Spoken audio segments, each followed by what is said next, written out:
Siddhnath recording studio टेकाली।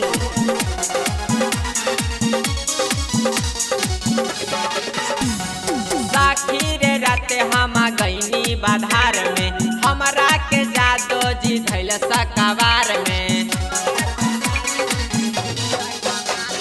साखी रे राते हम गईनी बाधार में, हमरा के जादो जी धैले अकावार में। जादो जी के डालल जोरा नवाला हगाइल का, जादो जी के डालल जोरा नवाला हगाइल का। साखी डर लागे लइका रह गइल का, एही से महीना वहाँ चढ़ गइल का। साखी डर लागे लइका रह गइल का।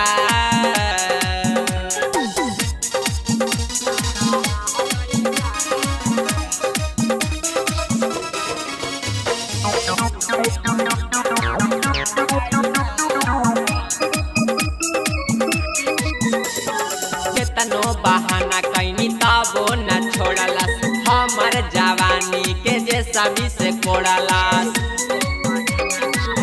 ए सखी केतनो हम माना कैनी तबो न छोड़लस, हमर जवानी के जे सभी से कोड़लस।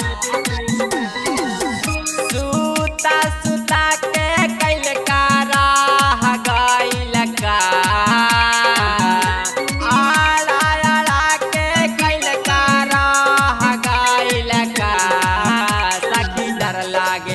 साखी डर लागे लइका रह गइल का, एही से महीना वहाँ चढ़ गइल का। साखी डर लागे लइका रह गइल का।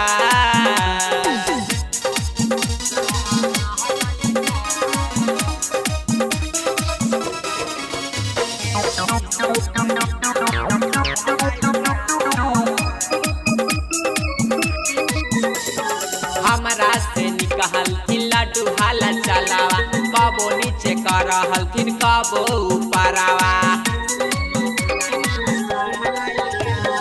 ओकरा से निकहल लड्डू हाला चलावा, कबो नीचे कर हल्थिन कबो ऊपरावा। सीधानथ के डालल जोरा नवारा गइल का, सीधानथ के डालल जोरा नवा रह गइल का। साखी डर लागे लइका रह गइल का, एही से महीना वहाँ चढ़ गइल का। साखी डर लागे लइका रह गइल का। साखी रे राते हम गईनी बाधार में, जादो जी हमरा के धैले अकाबार में। साखी रे राते हम गईनी बाधार में, हमरा के जादो जी धैले अकाबार में। जादो जी के डालल जोरा नवाला हगाइल का, जादो जी के डालल जोरा नवाला हगाइल का।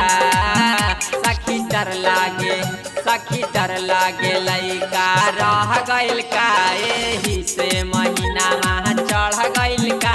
साखी डर लागे लइका रह